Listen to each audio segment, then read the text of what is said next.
kenapa minat menjadi tiba-tiba jadi content creator, karena aku melihat sedih banget, minat filologi ini sedikit banget Kak yang ambil. Nah, karena itu kayak dari 160 orang satu angkatan di jurusan itu, bayangin berapa yang ambil fokus kajian itu Kak. Ini mungkin pertanyaan yang sering didapatkan sama teman-teman dari sastra Indonesia. Kenapa kok milih sastra Indonesia? Kenapa nggak milih yang lain? Kenapa nggak sastra Inggris? Kenapa nggak sastra Eropa? Ini juga selalu yang aku katakan bahwa sedihnya adalah kenapa kita itu selalu membawa budaya luar ke dalam negeri. Kenapa bukan budaya kita yang kita bawa keluar aja? Indofitgram dulu itu membuka cabang di mana-mana kan. Franchise dia ceritanya. Oh iya, baik. Nah, di salah satunya adalah Surabaya Fitgram. Dan aku adalah salah satu orang yang membantu merintis bersama. Kalau mungkin teman-teman mengenal ada Jerome juga waktu itu. Waktu dulu itu ada Jerome juga. Tapi sekarang dia punya. Ini contoh buruk ya, tapi juga ya dengan kita ngomong sesuatu yang tidak dimengerti orang lain kan itu seperti membuat kita proud juga kan. Kayak ada orang nyelat antrian kita kayak miso-miso tapi pakai kromo halus kan nggak kelihatan marahnya kan. Oh iya. Seperti itu. Lebih ke kayak ngedumbel dikit tapi kayak ditabrak terus kayak Sucan jenengan iki pundi to Mas? Yang artinya matamu di mana Kak?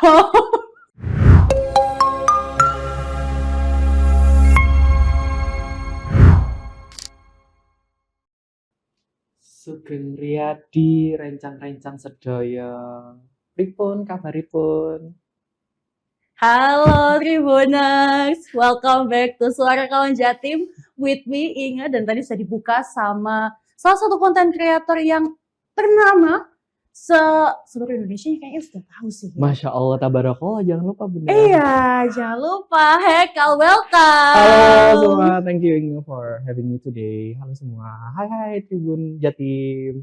Halo. Mungkin boleh dikenalkan dulu siapa sih Hekal Reza nih? Oke, halo semua, namaku Hekal Reza Afandi. Aku adalah content creator. Agak malu ya ngomongnya. Aku adalah content creator yang... Well, emang iya kan? Iya sih. Iya. Agak masih malu-malu, belum bisa menerima kenyataan bahwa aku content creator. Yang asli? Aslinya hanyalah seorang pelajar biasa. Oh, wow. Masih aktif belajar sampai saat ini ya? Bener banget Kak Inga. Aku saat ini masih sekolah di... Alhamdulillah dapat rezeki, sekarang aku lagi S3 di salah satu universitas di Indonesia, dan ya alhamdulillah juga mendapatkan bantuan dari negara kita. Terima kasih uang-uang pajak negara. Wah, uang kita dipakai sama dia lagi. Terima kasih semua, saya akan menggunakan dengan baik, tidak akan saya buang-buang. Saya akan memajukan dan mengembangkan ilmu pengetahuan kita. Terima kasih. Itu salah satunya ada uang, aku juga ngasih. Bener. Mau marah tapi kayak ya udahlah gitu. Kamu kan baik kan, mau kan? Thank you, oke.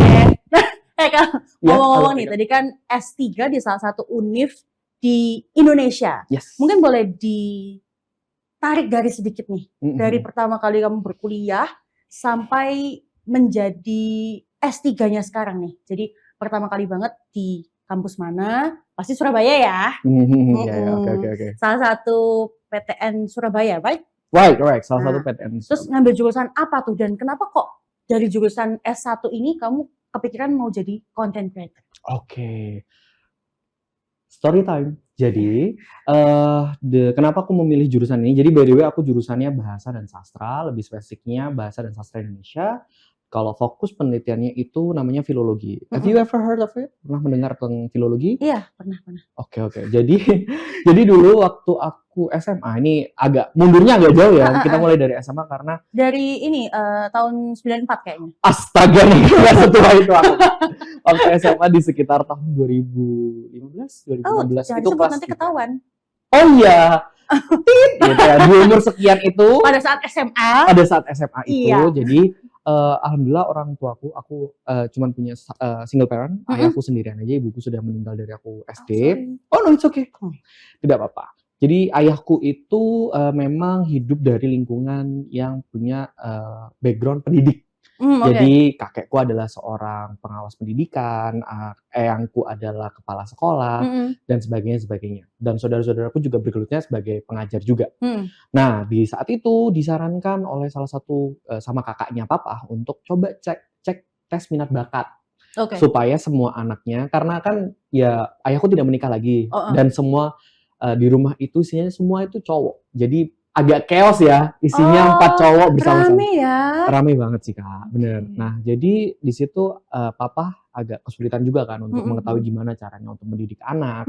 Jadi ya udah membutuhkan bantuan dari sisi profesional. Jadi itu juga yang harus diketahui teman-teman, bahwa di situ papa akhirnya memutuskan untuk mengajak aku dan kakak-kakak untuk tes minat bakat. Jadi kami punya sesuai dengan jurusan kami masing-masing, apa minatnya, apa bakatnya. Kadang kita ada minat sesuatu di suatu hal, misal aku minat untuk berbicara, tapi ternyata aku nggak terlalu bakat di sana. Aku hanya punya minat aja, karena minat itu lambat laut akan terganti, tapi bakat itu apa yang sudah kita punya dari lahir, seperti itu. Nice. Okay. Jadi, oh my god, quote of the day. Oh wow, menarik.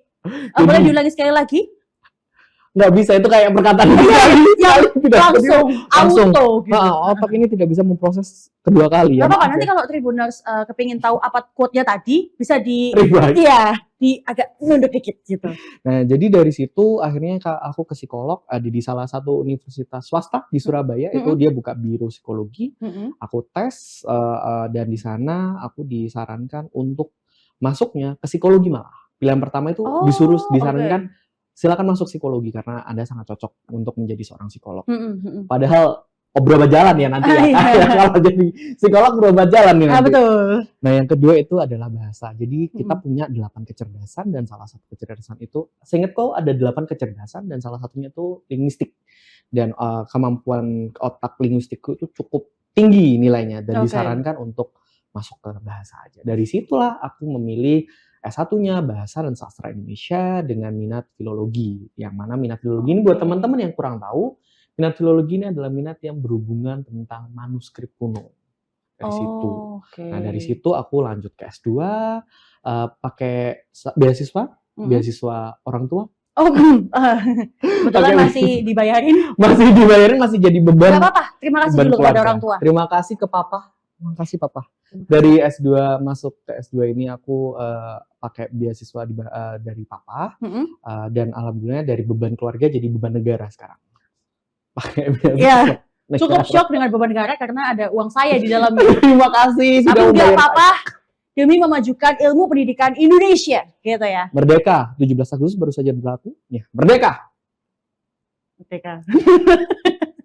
Ya, begitulah dari perjalanan pendidikannya. Lalu kenapa minat tiba-tiba jadi content creator? Karena aku melihat sedih banget. Minat filologi ini sedikit banget Kak yang ambil. Nah, karena itu kayak dari 160 orang satu angkatan di jurusan itu, bayangin berapa yang ambil fokus kajian itu Kak? Waduh. Bayangin aja, take a guess. Untuk ambis mungkin semuanya ya. Kira-kira berapa nama? Ya kan positif gitu ya. Iya, positif bener sih. Positif kan. Good. 160 orang, gas gitu. Ya, can you take a guess? Like mungkin berapa? Maybe 50? Hanya ada 3 orang yang ambil minat filologi. Oh iya? Iya. 3 termasuk kamu? Termasuk aku. Dan alhamdulillah 3-3-nya lulus, karena biasanya ada yang lepas gitu. Iya. Ya alhamdulillah 3-3-nya lulus. Ya dari situ hanya ada 3 dan aku kayak sedih. Ya ampun, aku selalu, ini mungkin pertanyaan yang sering didapatkan sama teman-teman dari sastra Indonesia. Kenapa kok milih sastra Indonesia? Kenapa nggak milih yang lain? Kenapa nggak sastra Inggris? Kenapa nggak sastra Eropa?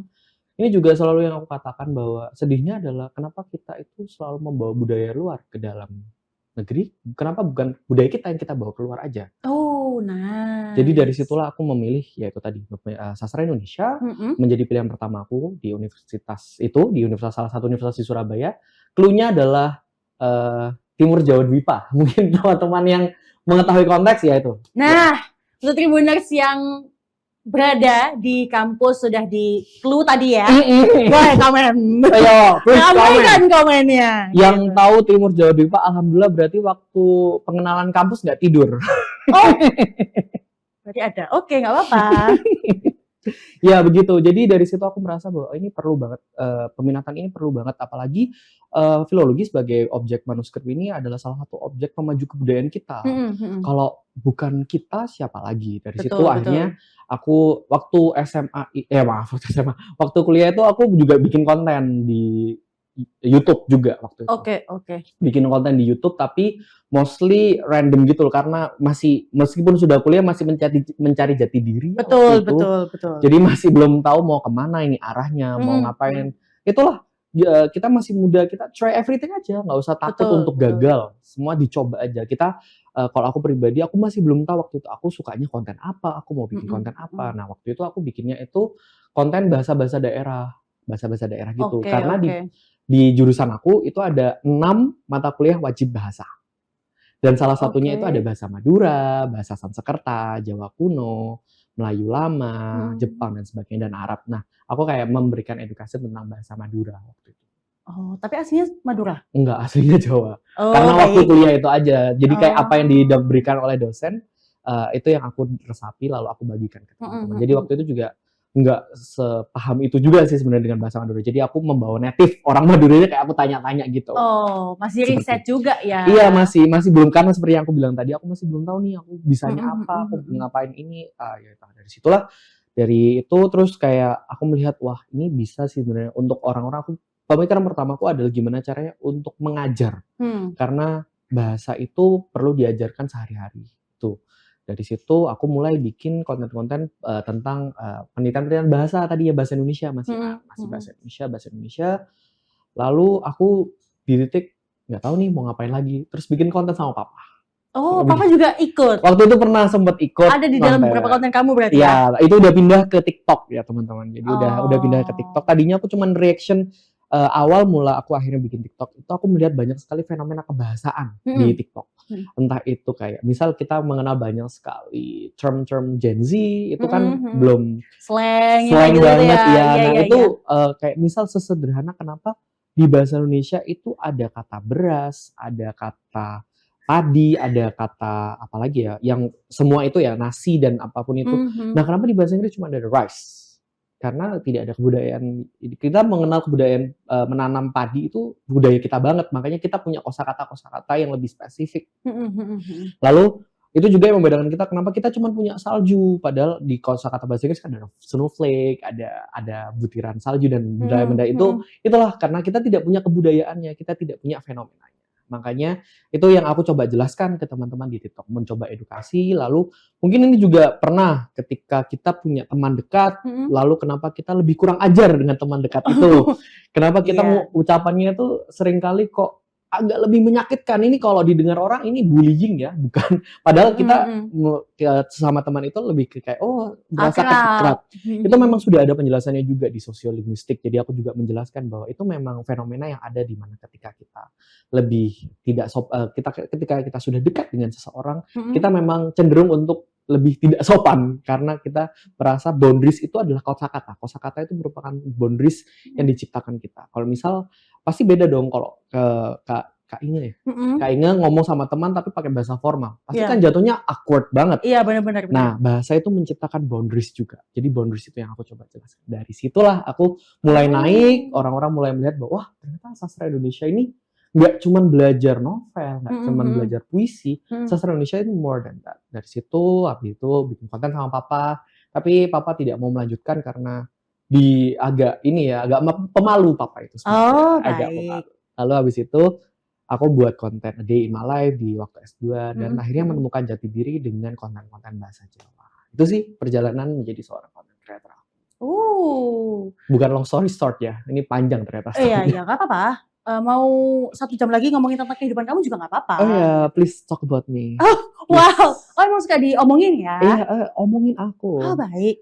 Iya, itu juga dulu sedihnya adalah ketika masih merintis untuk menjadikan konten bahasa Indonesia itu diminati banyak orang. Ada beberapa, aku tidak bisa bilang teman ya, mungkin orang-orang orang-orang sekuliah ya. Kritik. Lebih bukan kritik tapi membuli ya itu ya, karena mereka kayak menertawakan gitu. Ngapain sih bikin konten? Iya, kenapa emangnya? Kan aku mampu. Kan bisa bikin video. Iya, kan aku punya banyak yang bisa dijual dari dalam diri. Iya, boleh. Nah, berarti pertama kali terjun itu di YouTube. Di YouTube. Konten-konten bahasa Madura pertama kali. Actually kalau awal banget tuh jauh tuh Kak. Awal banget tuh SMA. Oh, berarti SMA ya? Masih SMA itu mungkin kita pernah dengar tentang Surabaya Indofitgram. Indofitgram dulu itu membuka cabang di mana-mana kan, franchise dia ceritanya. Oh iya, baik. Nah, di salah satunya adalah Surabaya Fitgram dan aku adalah salah satu orang yang membantu merintis bersama. Kalau mungkin teman-teman mengenal ada Jerome juga waktu itu. Waktu dulu itu ada Jerome juga. sekarang dia punya. Mantapku itu. Ya dulu dia sama bareng-bareng di Surabaya Gram, terus dia pindah harus studi ke Jepang, dan ya itu dari situlah awal mula bener-bener awal banget dari situ bikin konten video lucu-lucu gitu. Kan hidup ini jokes ya. Betul. Hidup ini harus ditertawakan. Betul. Kita nggak ada yang tahu kehidupan ini selucu apa. Ya gitu. Oke. Jadi pertama kali banget di YouTube juga kan itu ya berarti? Oh itu di Instagram Kak. Oh Instagram.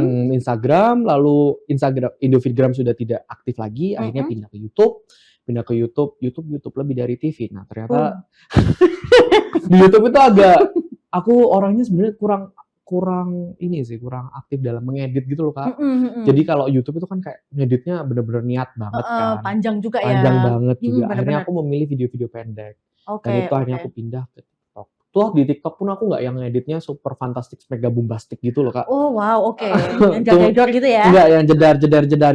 Okay, tapi ya udah kayak biasa aku reaction, aku speak, aku ngomong. Gitu sih kan. Menarik sih. Jadi dari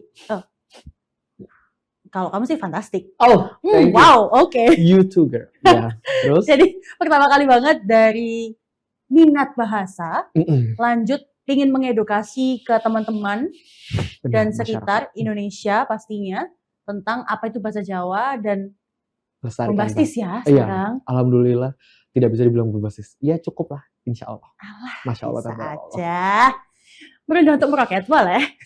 Kalau Mbak emang di sini adalah tempat kamu flexing. Kan ini sebagai orang Jawa kan kita harus selalu merendah, harus selalu down to earth, harus selalu ngidek tanah. Gitu Iya, Rek. Iya. Kalau nggak nginjek tanah, takut Kak nanti. Betul. Bukan Jumat Kliwon, bukan konten-konten horor itu. Terima kasih. Kebetulan bukan ini suara kawan Jatim. Oke, baik. Iya. Oke. Jadi pertama kali banget di video Instagram, lanjut YouTube, lanjut TikTok sampai sekarang. Correct. Ya, sampai sekarang. Tapi sedih sih, beberapa waktu ini aku sedang tidak bisa terlalu aktif. Udah mungkin hampir 1 bulan aku hiatus karena kesehatan mental. Enggak. Jadi kayak idol Korea. Oh, boleh. Jadi aku 1 bulan ini hiatus karena sedang mau masuk S3. Ada beberapa berkas yang harus dikumpulkan, ada beberapa riset yang harus dikerjakan. Jadi belum bisa untuk syuting lagi. Tapi kalau sudah berkuliah nanti akan kembali lagi teman-teman yang menunggu konten-konten aku. Followers, teman-teman yang menunggu kontennya Haikal, boleh tetap stay tune. Semua tidak ada yang follow, tidak ada yang pengikut aku, semua teman-teman penonton aku. Oh, menarik. Jadi semua penonton adalah teman-teman ya? Kalau pengikut nanti terlalu obses kan. Kalau pengikut obses jadi tidak bisa mengambil kebaikan yang ada di dalam sana. Kalau teman-teman kan bisa menilai buruk dan baik. Oh, menarik. Hari ini banyak quote ya ternyata. Secara tidak langsung tuh kayak diajar gitu. Aku sendiri tuh kayak agak gitu. Tapi nggak apa-apa. Itu nanti kita bisa potong-potong jadi ini di Instagram gitu kan. Boleh kan? Boleh banget. Terima kasih, Mbak. Sangat menginspirasi ya toh untuk teman-teman di luar sana Tribuners yang mungkin jurusannya dipandang sebelah mata, tapi mereka pengen speak up, mereka pengen ngomong, mereka pengen bikin konten, kayak gitu kan. Bener, ini juga salah satu selain aku mengedukasi juga, ya itu juga sih bener Kak, bahwa ada banyak sekali orang yang meremehkan jurusan-jurusan yang notabene bukan jurusan yang super duper berprestis yang ingin menghasilkan berjuta-juta. Ada beberapa orang di dunia ini yang memang goals-nya memang untuk belajar, mereka hidup untuk mengabdi, untuk memberikan pengetahuan, bahwa variasi hidup manusia itu sangat berbeda, dan kalau kita terjebak di dalam lingkaran hitam dan putih, kita nggak akan bisa melihat bahwa pelangi itu sangat indah. Wow. Jadedor maksudnya soft banget ya. Kak. Ya ampun, aku lagi ngomong sama S3 loh. Aduh. Ngeri gak sih teman-teman? Aduh. Ya ampun. Aduh. Oh yang jadi keringet dingin nih. Iya, aduh. Ngomong sama dokter loh aku ini, ya ampun. Aduh. Ngomongin konten, balik lagi. Kan sekarang banyak banget nih kesibukannya. Selain udah lulus S2, terus tadi hiatus seperti idol Korea 1 bulan. Mungkin kita nggak ada yang tahu kayak mungkin 2 bulan karena administrasi sekolah dan teman-temannya itu yang sangat kompleks di S3 ini. Cara kamu mendapatkan ide-ide brilian kayak yang selama ini ada di kontenmu tuh dari mana aja sih? Oke, thank you. Satu adalah tempat terbaik untuk berpikir. Tebak apa Kak? Kamar mandi. Bener, toilet. Waktu pup itu adalah tempat terbaik untuk berkontemplasi, Iya. bersenandika dengan diri sendiri bahwa ngapain lagi ya ini ya, apalagi yang bisa Ah. dilakukan. Itu satu. Oke. Lalu yang kedua itu aku hobi jalan kaki. Mm-mm. Jadi aku keliling aja, keliling sambil dengerin lagu. Mm-mm. Aku tidak naik motor dengan itu ya. Kalau naik motor dengan kita melamun takutnya nabrak nanti. Ah, betul. Jadi memilih jalan kaki aja, jalan kaki, coba keliling jalan kaki ke tempat-tempat yang pertama kali kalian lihat. Ya tuh, kalian jalan kaki, kalian bayangkan, mungkin karena teman-teman mungkin relate ya, teman-teman bahasa dan sastra ini, otak kita tuh agak aktif dalam berimajinasi gitu loh. Jadi kayak kita membayangkan kosakata, cerita dan sebagainya gitu. Karena basically semua konten yang aku buat tadi tuh base-nya adalah cerita. Base-nya adalah sebagai sastrawan aku membuat cerita, dan cerita. Aku membuat dari mungkin tagline ini, nanti dari ide ini apa yang bisa dikembangkan dari sana. Jadi itu kayak selalu membayangkan, dan tempat terbaik yaitu selain di toilet ya waktu jalan kaki keliling. Aku pernah waktu itu juga di Jakarta naik KRL tuh keliling. Nggak turun ya keliling cuma untuk mendengarkan dan kayak mencari inspirasi gitu sih. Selain itu tentu kalau kamu mau menjadi content creator, kamu mau menjadi apapun itu, kalau yang berhubungan dengan membuat sesuatu, kamu tuh juga harus mencerna bagaimana orang lain membuat sesuatu seperti itu. Oke. Contohnya ya kamu harus rajin membaca, kamu harus rajin melihat konten-konten orang lain. Please always ingat bahwa kalian boleh untuk melihat itu sebagai referensi, nggak yang dikopas plek ketip plek, tapi kalian coba untuk lihat, kalian resapi apa yang bukan kamu mengikuti apa yang mereka buat, tapi bagaimana cara apa ya namanya, fenomena yang sedang terjadi atau tren yang sedang terjadi itu works for you. Oke. Jadi gimana kamu kayak ini bisa nih aku ikut, tapi gimana membuat itu menjadi aku. Membuat itu seperti oke ini trennya seperti ini, tapi gimana ya supaya orang bisa tahu ini ciri khas aku. Ini seseorang kalau kamu bicarain yang content creator ini ya. Gitu. Selalu kayak gitu sih. Itu sih. ATM ya berarti. Apa itu? Amati tiru modifikasi. Oh benar ya ampun. Ya ATM. Amati tiru dan modifikasi. Benar. Dan modifikasinya harus yang versi kamu banget nih, jangan yang ngikutin si yang ini gitu kan. Bener. Aku juga sering banget ngisi seminar-seminar tentang jadi content creator ini kan, dan menurutku cara terbaik itu untuk menjadi content creator ya ada dua. Pertama itu menaiki ombak, atau kedua menciptakan ombak. Kalau menaiki ombak yaitu kamu harus melihat ini potensial nih. Misal soundnya potensial nih.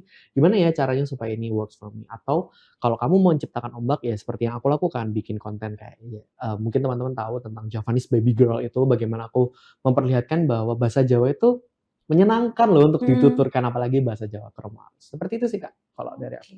Oke. Karena memang bahasa Jawa sendiri kadang masih dilihat sebelah mata ya sama orang-orang. Biasanya cuma digunakan di daerah-daerah tertentu aja, gitu ya. Padahal flirty dengan bahasa Jawa itu sungguh wow. Boleh, nanti kalau teman-teman pengen lihat nontonin Jawa kontennya. Iya, apalagi selain itu kalau dengan Jawa kromo halus itu kan kita bisa ini contoh buruk ya, tapi juga ya dengan kita ngomong sesuatu yang tidak dimengerti orang lain kan itu seperti membuat kita proud juga kan. Kayak ada orang nyelat antrian kita kayak miso-miso tapi pakai kromo halus kan nggak kelihatan marahnya kan. Oh iya. Seperti itu. Lebih ke kayak ngedumbel dikit tapi kayak ditabrak terus kayak sucan jenengan iki pundi to Mas? Yang artinya matamu di mana kan? Panggilan jenengan niki. Tak ngelihat kamu itu loh. Iya. Seperti menarik itu. Iya. Tapi dengan bahasa-bahasa yang halus juga.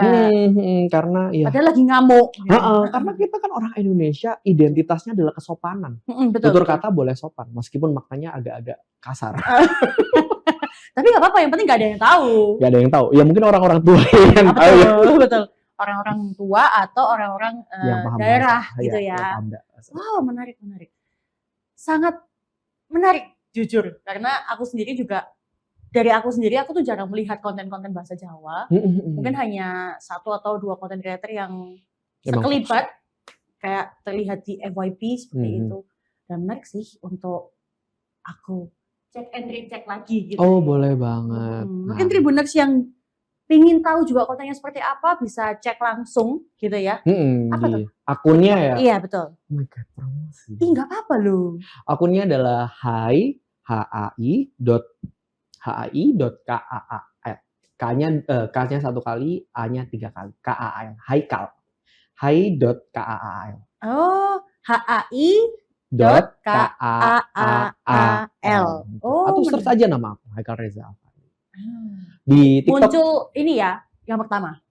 Iya dong. Trending. Trending dong. Boleh. Masuk. Kalau di Google takutnya yang keluar Google Scholar ya, nanti malah penelitian nanti kalian.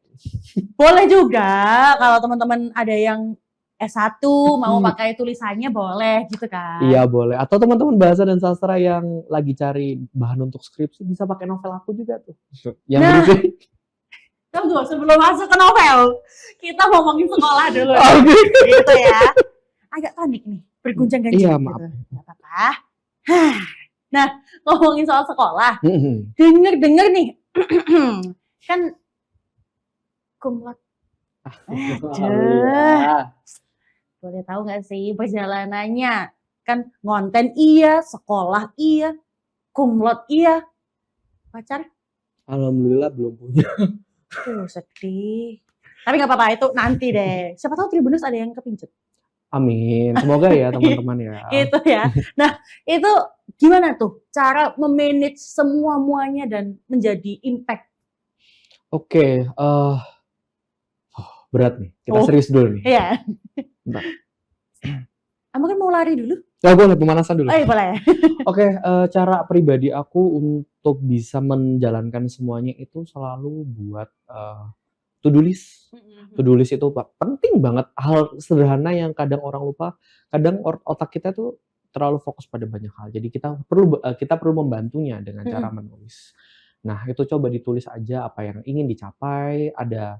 Ada jangka panjangnya mau apa, jangka pendeknya itu apa. Sederhananya adalah kalau kamu mau kumlot, berarti ada banyak tas-tas kecil yang harus dilakukan. Betul. Nah, tas-tas kecil itulah yang setidaknya sederhana, tapi bisa dilakukan. Nah, itu yang ditulis di to-do list harian. Sesederhana misal ada tugas untuk membaca jurnal. Nggak usah langsung dibaca, misal 18 halaman ya jurnalnya. Baca 2 halaman dulu 1 hari ini, alhamdulillah udah selesai, kita bisa lanjut lagi besok. Jadi tas-tas kecil itulah yang bisa menuntun ke goals yang besar. Mau jadi content creator, mau jadi seorang mahasiswa dengan cum laude dan sebagainya, itu semua bisa dilakukan selama kita tahu apa yang kita mau dan kita mau untuk melakukan hal-hal tidak menyenangkan supaya itu terjadi. Karena ya untuk menjadi cum laude ya tentu 1 harus belajar, 2 tugas itu nggak bisa yang sistem SKS. Sistem kebut semalam itu hanya akan membuat kamu stres. Ya meskipun aku juga melakukan sesekali, tapi janganlah diteruskan terlalu banyak. SKS itu bolehlah kalau kita memang sibuk banget, hidup itu ribet di hari itu, jadi baru SKS. Tapi ya itu tadi, kalau mau cum laude dan bisa lulus lebih, kalau cum laude mungkin ini ya, kalau aku cum laude-nya juga 1,5 tahun kan ya. Jadi caranya adalah apa goals yang mau dicapai, sederhana aja, yang kecil-kecil tapi bisa untuk di yang besar itu tadi. Seperti itu sih caraku untuk bisa nge-balance up semua. Jadi aku tata dulu goals besarnya apa. Dari sana aku breakdown ke bawah apa yang bisa dilakukan, hal-hal kecilnya untuk bisa mencapai ke sana. Gitu. Jadi bikin to-do list. To-do list lalu membuat target. Jadi visi misi ya. Visi misi. Nah, visi nggak jadi maaf. Apa tuh? Visi foya, misi foya. Visi misi foya. Nggak bercanda ya teman-teman. Ya tuh, lanjutkan silakan Kak. Intermezzo. Boleh. Sekarang energinya banyak ya. Betul. Yang kita keluarkan untuk Tribuners ini lumayan loh. Ini awalnya dari dingin ya. Ini jadi kayak panas gitu. Nggak usah dibuka. Nggak usah dibuka jaketnya itu. Gitu. Nah, lanjut kita ngomongin soal sekolah. Kan sekarang baru nih mau terjun ke S3, betul? Benar, baru mau masuk S3. Nah, perjalanan kamu selama menyentuh atau bukan menyentuh meja, jangan dong. Perjalanan kamu sampai memutuskan untuk aku nih kepingin S3 nih. Atau selama sebelum S3 kamu memutuskan kayak aku kepingin sekolah lagi nih. Itu kenapa dan apa yang menginspirasi kamu? Oke, jadi kembali ke ceritain tentang filologi tadi yang cuma 3 orang ya. Dosennya pun akhirnya ya itu tadi sudah cukup berusia. Karena tidak hanya objeknya yang tua, yang penelitinya pun lumayan Betul. agak tua-tua, Mhm agak mhm. sudah di umur senja lah, sudah waktunya mungkin untuk beristirahat dan regenerasinya itu sangat sulit, Kak. Mhm mhm. Nah, aku melihat itu sedih, sedihnya adalah karena banyak sekali naskah-naskah kita yang akhirnya dibawa keluar untuk dibaca oleh peneliti-peneliti luar, Oh, oke. karena tidak ada regenerasi yang cukup baik ya, bukan tidak cukup baik ya, tapi tidak cukup banyak. Mhm Karena mhm. naskah kita ini bener-bener sebanyak itu, tapi untuk penelitinya sendiri itu masih sangat amat terbatas. Mhm. Nah, dari situ aku melihat bahwa, oke, kalau, tujuanku adalah aku ingin mengedukasi dan aku ingin menghadirkan bukan sebagai peneliti, mungkin ya sebagai peneliti juga, Mhm. tapi goals utamaku itu menghadirkan regenerasi-regenerasi baru. Aku ingin punya adik-adik yang mereka bisa untuk meneliti naskah-naskah juga. Jadi tidak Ngelanjutin ya? melanjutkan itu dan Oke aku oke. rasa aku perlu untuk terus belajar. Aku Mmm. terus belajar untuk mencerdaskan, adik-adikku juga nantinya. Mhm Apa yang mhm. bisa aku ambil dari sekolahku, aku ingin bagikan itu nantinya ketika mungkin aku punya kesempatan untuk menjadi pengajar juga di masa depan. Mhm mhm. Seperti itu sih, itu alasan utama kenapa kok masih di usia sekian kok sudah lanjut S3 di banyak sekali omongan bahwa, "Kamu sekolah terus tuh nggak ada pengalamannya loh, nanti susah cari Mmm, kerja." mhm mhm. Mungkin teman-teman, kita semua punya goals masing-masing dan kita juga harus take a risk. Hidup itu adalah seperti permainan gambling dan judi. Dengan high risk pasti juga nantinya akan ada hasil yang baik juga. Jadi, Mmm. yang aku pertaruhkan di sini memang usiaku yang masih muda, belum punya pengalaman yang cukup banyak, tapi sudah berani untuk lanjut S3. Mhm. Tapi malah itu yang harus harus kita dorong untuk generasi muda. Jangan pernah ragu untuk belajar, karena kecerdasan bangsa ini itu ditentukan oleh teman-teman semua juga yang melihat Tribun News ini. Wow. Wow. Oke. Wow. Wow titik. Wow, Wah, titik. wow. Jadi selain melahirkan regenerasi juga maksudnya Haikal tuh kayak, "Ayolah Tribuners, ini loh kita punya banyak sekali Nah, sejarah yang kita tuh belum membukanya satu-satu. Kenapa kok harus dikirim ke luar negeri dan harus mereka-mereka itu yang meneliti mhm. padahal kita tuh punya SDM yang cukup gitu Sangat ya." cukup, Mhm mhm sangat-sangat mhm. amat cukup. Ya itu sih, yang sedihnya itu tadi dan aku harap dengan adanya muncul nih, ada Haikal yang, oh masih muda, udah mau S3 dan Mhm. jurusannya seperti ini. Aku harap dengan juga sosial media ini aku bisa membantu mengetuk mata hati orang-orang yang memang mau untuk belajar ini sih. Mhm Kayak mhm melihat mhm. bahwa, oh ada ya jurusan karena aku dulu mungkin teman-teman agak yang SMA yang mau masuk kuliah baru denger, "Hah, apa itu filologi?" Itu juga yang aku dulu tangkap kayak, "Apa itu filologi?" Makanya Mhm. di sini aku menjadi seorang content creator, aku tidak hanya menjembatani masyarakat masa lampau dengan masa kini dengan naskahnya, tapi juga menjembatani kalian dengan ilmu pengetahuan yang aku tahu. Seperti itu. Mhm mhm. Terbukakanlah matanya, gitu ya. Melek. Melek, gitu. Oke. Nah, ngomongin soal S3, tadi kan, menggunakan uang negara ya, betul? Pajak negara. Ya, itu, pajak negara. Nah, apa sih tips and trick dari kamu untuk mungkin teman-teman yang kepingin juga mendapatkan pajak-pajak negara itu? Gitu ya.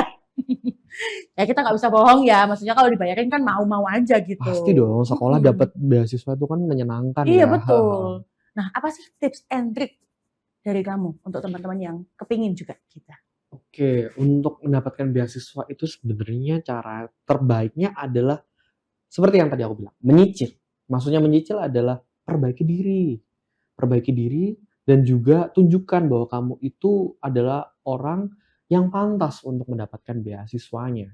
Jadi kamu memberikan apapun yang bisa kamu lakukan. Kamu tidak perlu, sebagai manusia kita tidak perlu memberikan jejak yang sama untuk tanah yang dipijak orang-orang. Jadi Mhm. nggak harus sama caranya. Ini mungkin caraku, tapi kalian bisa cari cara sendiri. Cara yang aku lakukan, perbaiki diri. Coba untuk mengembangkan diri, lalu tentu portofolio itu penting sekali. Lalu apa yang sudah kamu lakukan? Untuk misal beasiswa ini kan beasiswa Indonesia ya, apa yang sudah kamu lakukan untuk Indonesia? Bagaimana, kalau kamu disekolahkan nanti, apa nanti benefit-nya kepada Indonesia? Ya itu tadi yang sudah coba kamu tunjukkan, kamu coba cicil-cicil dengan mungkin kamu membuat sekolah sekolah rumah singgah untuk anak-anak yang tidak mampu belajar, atau kamu ke daerah tertinggal untuk membangkitkan sumber dayanya atau menggerakkan warga-warganya. Apapun itu, selama itu bisa kamu lakukan, lakukanlah. Jadilah yang terbaik di bidangmu, seperti itu. Jadilah yang terbaik di bidangmu. Ini Mm-mm. setiap aku nanya kebetulan ada quote-quote di dalamnya gitu. Jadi cukup nanti editor agak PR ya gitu. Jadi karena harus banyak sekali yang dicomot gitu. So, Gak apa-apa. jadilah yang terbaik di bidangmu. Iya, jadilah yang terbaik di bidangmu. Karena kita nggak ada yang tahu ya di bidangnya orang-orang kan macem-macem tuh. Bener, kita cuma punya 2 tangan.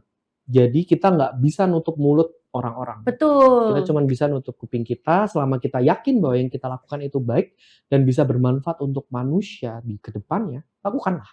Jangan pernah ragu. Kamu tuh tidak sendirian kok, masih banyak orang-orang lain di sekitarmu yang pasti mendukung kamu. Kalau kita terlalu berfokus pada orang yang mengatakan negatif pada kita, kita ikut down. Kita hanya harus fokus bahwa ada orang-orang yang punya berdampak dari apa yang sudah kita lakukan. Hal-hal positif yang sudah kita lakukan itu pasti berdampak ke orang lain. Seperti itu. Nah, ngomongin dampak dan masyarakat nih. Bridging-nya bagus, Kak. Terima kasih. Emang itulah kenapa saya dipilih jadi host. Luar biasa. Luar biasa. Keren banget emang. Iya. Nah, masyarakat selama melihat konten-konten kamu nih apa nih responnya? Respon terbesar adalah waktu di awal-awal itu kan aku pakai aksara Jawa juga ya untuk menulis konten-konten aku. Pertama, apa ini? Oh, Dikira aku ngomong bahasa Thailand. oh. Dikira aksara Jawa itu adalah bahasa aksara Thailand. Oh. Fun fact, karena bidang saya ini ya agak fun fact. Iya. Memang aksara Thailand dan aksara Jawa itu berkerabat, tidak jauh. Gitu. Kita memang berkerabat. Saudaraan, makanya kita nggak jauh-jauh beda lah sama orang-orang Thailand mukanya. Oh, baik. Itu serius. Jadi memang aksara Thailand yang kita kenal selama ini, yang bentuknya seperti cacing-cacing itu dekat dengan kita karena memang satu turunan dari bahasa Sanskerta. Oh. Dari Sanskerta, lalu nanti kalau di Indonesia jatuhnya nanti ke Kawi, setelah Kawi baru nanti ke aksara Jawa. Oh, oke. Nah, kalau di sana berubah jadi Sanskerta dan ya jadi aksara Thailand. Tuh, makanya kita sama-sama punya masa Hindu-Buddha, mereka tetap Hindu-Buddha, tapi tetap ada Muslim masuk, terinfluence Muslim, tapi hanya di Thailand Selatan. Jadi Thailand Selatan lebih mengenal aksara-aksara Arab. Seperti itu. Oke. Terlihat seperti doktoral ya. Betul. Cocok S3 memang ya. Terima kasih. S2 masih kurang bagi dia. Kalau S4 ada S5 ada, ambil dia udah. Jangan sedih, kan sudah ada postdoktoral setelah itu. Betul. Mau ambil.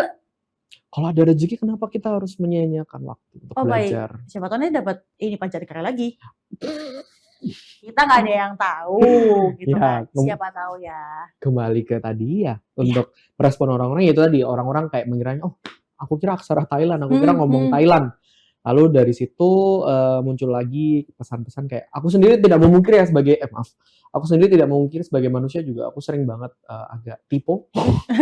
Baik, nggak apa-apa. Typo adalah hak segala bangsa, teman-teman. Meskipun doktor. Ya itu juga mungkin kelalaian aku. Aku sering banget menulis tapi kok aku baca lagi, oh iya aksaranya ada yang salah. Oh baik. Jadi memang ada beberapa teman, aku malah seneng akhirnya kayak, oh dibaca berarti. Oh ada yang komen berarti. Ada yang komen, ada yang membenarkan kayak, kok ada aksara yang tidak ini Kak? Oh iya itu salah. Jadi aku kasih kebenaran. Jadi aku seneng juga kayak dikritik itu malah seneng, berarti karya yang aku publish diresapi. Betul. Dimaknai dalam-dalam oleh mereka. Baik, peluk ya itu. Oke. Kayak gitu, itu sih respon mereka awal selalu kayak gitu.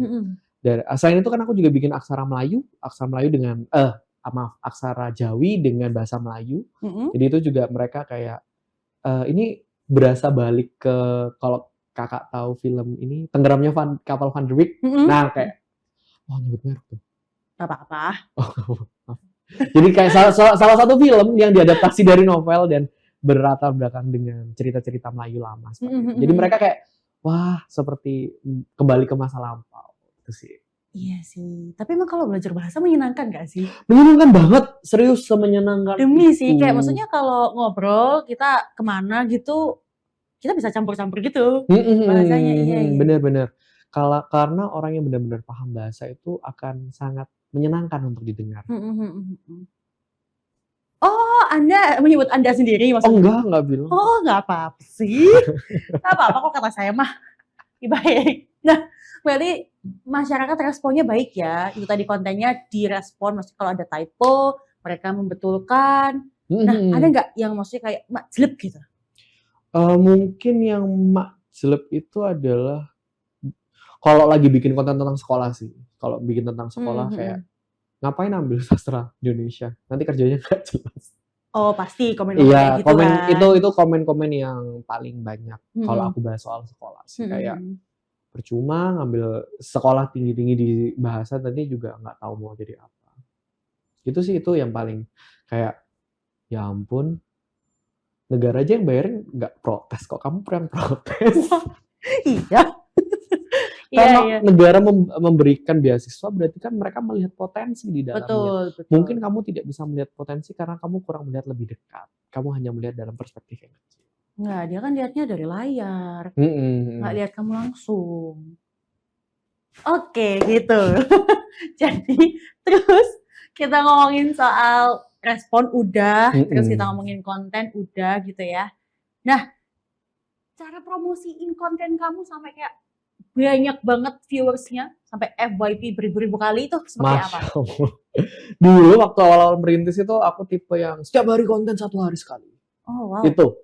Karena aku pernah mendengar salah satu YouTuber yang aku suka, tapi aku lupa namanya. Bener-bener dulu tuh suka sama YouTuber ini, tapi aku lupa kontennya apa sih. Kayak Mandela Effect gitu loh. Jadi si konten creator ini bilang kalau masih awal-awal itu memang quantity biasanya bermainnya, orang-orang bermain quantity, mereka posting setiap hari, nggak tahu mana yang akan viral dan sebagainya. Tapi itu tadi dengan cara yang baik tentunya.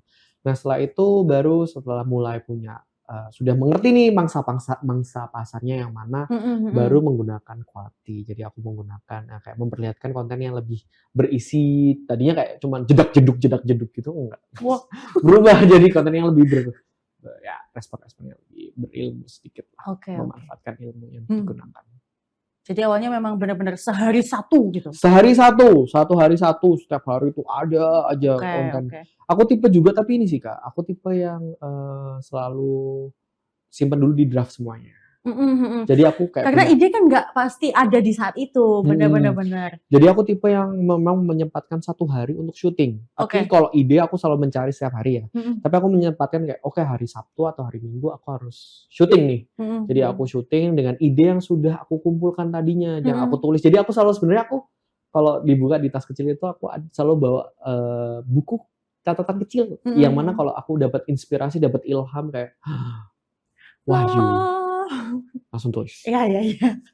Oh, jadi biar nggak lupa juga ya. Biar nggak lupa ya dari situ. Kalau udah sampai rumah, sampai tempat mana bisa langsung take gitu ya.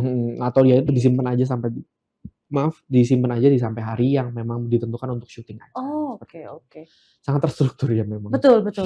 Tadi yang udah to-do list, target goal, menulis, seperti itu ya. Memang cukup ambis. Kalau kata saya mah. Kalau tidak ambis kan tidak kumlot Kak. Betul sih. Kalau tidak ambis masih umur 26 tidak S3.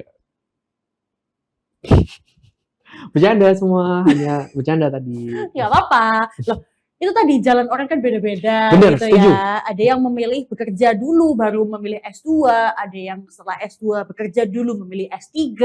Semua punya goals masing-masing. Jangan pernah melihat rendah apa yang dilakukan oleh orang lain. Ini mungkin privilege buat Haikal karena dia bisa S1 lulus, S2 cum laude, terus bisa melanjutkan S3. Bener. Itu privilege untuk orang lain seperti Haikal, seperti itu ya. Aku setuju banget karena aku tidak memungkiri kalau aku bilang kayak yang tadi sudah aku sampaikan, aku terus memungkir bahwa enggak, aku tuh dari orang-orang yang susah tidak punya ini. Enggak, aku sangat menyadari aku adalah seseorang yang sangat berprivilege. Karena privilege itu mungkin teman-teman yang lain berlari, aku cukup berjalan sudah bisa mengimbangi. Aku tidak membohongi itu dan aku gunakan privilege itu ya sebaik mungkin.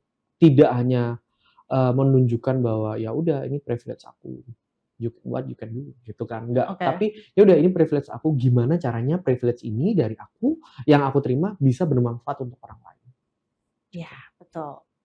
Dan salah satunya adalah konten yang sudah dibuat. Itu kan salah satu privilege yang selain ide juga effort ya toh membuat Mm-mm. konten itu. Mungkin dari Mm-mm. ilmu terus dituangkan menjadi sebuah video atau sebuah konten yang bisa dinikmati oleh Tribunnex dimanapun Anda berada, seperti itu. Happy tak kamu? Happy sekali. Ah, iya. Saya happy itu. Happy Pak. Oke. Nah, ngomongin soal S3 sudah, sekolah sudah. Dengar lagi. Gitu ya. Rumput-rumput yang bergoyang itu mengatakan apa, Kak? Oh, aku dapat ilham dari angin. Oh, Masya Allah. Ya, apa yang mereka katakan itu, Kak? Iya. Enggak sih, sebenarnya tadi kamu udah nge-spill gitu kayak di depan. Ngomong soal buku gitu. Iya. Nah, bukunya apa? Gak bawa sekarang. Oh, tidak bawa. Maaf sekali. Nggak apa-apa. Lupa. Jadi lebih ke habis sih. Oh gitu. Nggak ada lagi. Bagus dong. Alhamdulillah. Ya. Teman-teman semua. Spill dong bukunya boleh. Ya, jadi aku menulis novel sedikit dewasa sih bener novelnya ini. Jadi Agak shock. agak dewasa karena memang ada isu yang diangkat di dalam sana. Karena novel ini judulnya Daya Dalam Rupa yang aku buat dari terinspirasi dari salah satu manuskrip yang ada di Indonesia namanya Serat Centini Jilid 4 khususnya. Jadi di salah satu scene itu ada menceritakan tentang kebudayaan Warok dan Gemblak yang dulu ada di Ponorogo. Boleh disebut nggak sih? Boleh. Oh boleh. Oke, jadi seperti itu. Nah, di sini banyak sekali orang yang melihat bahwa Warok dan Gemblak itu dipandang negatif, bahwa itu memang dua-duanya mau sama mau. Karena Warok dan Gemblak ini sedikit mengangkat isu-isu yang agak berbau gender gitu loh, Kak. Nah, di sini aku memperlihatkan bahwa di cerita ini si Gemblaknya itu sebenarnya tidak mau. Ada banyak sekali gemblak-gemblak atau anak-anak yang dipaksa untuk melakukan upacara-upacara tersebut. Dan aku memperlihatkan bahwa banyak sekali hal yang sebenarnya kalau kita lihat dari perspektif yang berbeda itu sungguh tidak seperti yang kita bayangkan. Seperti itu. Jadi novel Daya Dalam Rupa ini novel yang bercerita tentang Warok dan Gemblak. Khususnya seorang gemblak yang bernama Raga. Dia itu anak seorang gundik dan sebagai seorang laki-laki yang tampan, dia itu terancam karena itu tadi ada kebudayaan yang namanya poso wadon. Itu tidak boleh berhubungan dengan wanita, malah berhubungannya dengan anak-anak remaja. Seperti itu. Jadi cukup membingungkan tapi oke, aku akan berusaha. Oke, sederhananya adalah poso wadon ini adalah suatu aktivitas yang dilakukan oleh seorang warok. Warok itu adalah dukun. Oke, baik. Dukun, dan dukun ini supaya lebih sakti, dia itu harus berpuasa wanita, tidak berhubungan dengan wanita, tapi malah berhubungan dengan laki-laki. Oh. Nah, di cerita ini si Raga ini dijebak untuk dalam upacara itu karena ibunya diancam. Seperti itu. Jadi aku mau menunjukkan bahwa banyak sekali hal-hal yang sebenarnya si gemblak ini nggak mau, tapi dia terpaksa melakukan hal-hal itu karena ya itu tadi keluarganya diancam atau ibunya bisa saja dibunuh dan sebagainya, atau dia bahkan diculik. Di cerita ini aku gambarkan dia diculik, diambil secara paksa dari orang tuanya. Oke. Jadi ini novelnya fiksi. Fiksi. Bukan kejadian nyata, tapi ada salah satu teks manuskrip yang membahas tentang itu dan aku menggunakan teks itu sebagai landasan dalam cerita ini. Bukunya bisa dibeli di mana itu, Kak? Bukunya bisa dibeli di toko oren, Kak. Oh, cuman e-commerce doang? Nggak ada di yang logonya G itu? Nggak ada, Kak. Hanya ada di toko oren dan itu karena ini juga fokusnya sebenarnya itu di dalam novel ini selain ceritanya tentang itu, fokus utamaku adalah untuk memperkenalkan Kromo Inggil. Oh, baik. Jadi di sana itu si Raga, tokoh utama ini menunjukkan bagaimana cara berkomunikasi pakai bahasa Kromo Inggil dengan baik dan benar. Kayak kalau ngomong sama orang tua itu gimana, ngomong sama yang sebaya gimana, ngomong sama orang tua yang tidak dihormati itu gimana. Itu dia menunjukkan itu. Dan itu goals utama yang aku coba capai di novel ini. Dan dengan cara yang menarik, yaitu tadi menceritakan tentang salah satu kisah di manuskrip. Seperti itu. Oh, wow, menarik ya. Bisa dibeli di toko oren untuk novel 5.000 halaman ini ya. Oh ya ampun banyak banget. Hanya 200-an halaman. Tuh, Karena aku tidak mau kalian terlalu bosan. Karena ya ini tadi ya, karena novel itu kan tidak semua orang itu suka membaca. betul, Nah, betul. aku mencoba untuk membuatnya seringan mungkin. Mm-mm. Kayaknya 150-an deh, 160 halaman maaf. Mm-mm. Hanya 160 halaman, selesai, tidak menggantung, Mm-mm. supaya Gak ada part 2-nya gitu tidak ya. ada, tidak lanjut part 2, enggak. Oh iya, Titip baik. sendal dulu, enggak usah. Oh, mm-mm. Jadi langsung selesai baca, novelnya Daya Dalam Rupa, kalian bisa baca untuk menambah kosakata kalian, dan di dalamnya juga ada aksara Jawa. Oh, Jadi ada oke. aksara Jawanya, jadi ketika Raga berbicara dengan orang tua yang sangat dihormati, terus aku membuatnya pakai aksara Jawa. Tapi jangan risau, jangan sedih karena ada Translate. translate-nya. Iya, iya. Ada bahas aksara Latinnya ada, Mm-mm. dan terjemahannya pun ada. Oke. Jadi 150 halaman sampai 200 halaman ini 160-an kayak, seingatku. range-nya segitu deh. Iya baik, maaf. Itu bisa dinikmati oleh Tribuners ya. Bisa Gitu. sangat dinikmati. Lumayan loh. Sangat menginspirasi satu kan. Terus bisa buat belajar. buat belajar juga. Teman-teman yang sastra Indonesia bisa buat jadi skripsi tuh. Tunggu apa lagi? Enak. Tunggu apa lagi? Beli di toko oren terdekat. Dengan judul Daya Dalam Rupa. Terima kasih Tribunnews sudah mewakilkan promosi novel saya. Kalau kan toko oren di HP ya. Ya, nggak apa-apa. Nah, terus responnya yang pembaca-pembaca novel kamu nih gimana? Mereka tapi novelnya ada di digital nggak sih? Ada digitalnya. Oh, jadi nggak cuma buku doang? Ada. Ada digitalnya juga? Ada digitalnya, tapi kalau beli buku nanti akan mendapat merchandise. Oh, nggak tanda tangan? Tanda tangan juga bisa. Oh, wow, oke. Boleh sekali. Kalau request, nanti bisa aku akan berikan tanda tangan. Ini di notes ya, Di notes, benar-benar. Minta tanda tangannya ke Ahikul. Gitu. Minta tanda tangan atau minta foto kartu aku juga boleh. Ada ya foto kartunya kamu? Nggak ada. Bercanda. Nggak apa-apa, ntar kalau ada yang minta bikin. Bisa, semua bisa. Semua bisa dilakukan demi mencerdaskan bangsa. Betul, betul sekali. Nah, responnya tadi tentang buku kamu?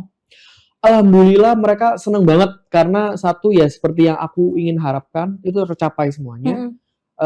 Seneng karena memang tipis, jadi mudah untuk dipahami, bahasa yang digunakan bukan karya sastra yang sangat kayak aduh pusing banget nih bacanya, enggak, tapi kayak wah, sekali duduk bisa langsung selesai untuk teman-teman sebenarnya kalau yang memang suka baca novel.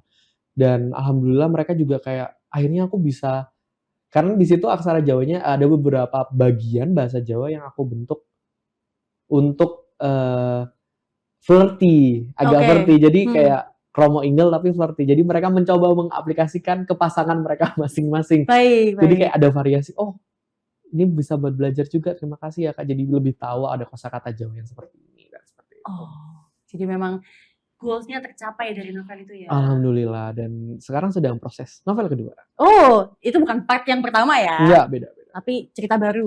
Cerita baru. Oh, wow. Cerita baru, ingin menghasilkan cerita yang kembali lagi karena seorang yang ingin menghasilkan pengetahuan ya. Jadi aku ingin membuat novel yang berisi tentang perjalanan seorang filolog.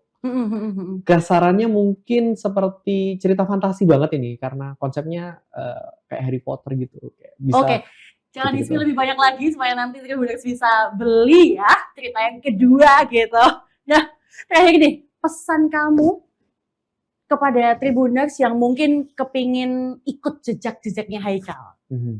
Oke, untuk teman-teman Tribunnews yang mau bergabung menjadi seorang cendekiawan juga, pertama yang harus dilakukan adalah mengenali apa yang kamu punya, kenali diri kamu, explore lebih dalam apa yang seperti yang tadi aku bilang, minat dan bakat kamu, apa yang bisa kamu bagikan ke orang lain. Lalu yang kedua, selalu maju ke depan, fokus dengan apa yang ingin dicapai. Kritik dan saran itu penting banget untuk membangun kamu. Jangan pernah jadi orang yang anti kritik. Kalau ada yang membicarakan kamu A, B, C, D, dengarkan. Kalau memang itu bisa membangun kamu, lakukan.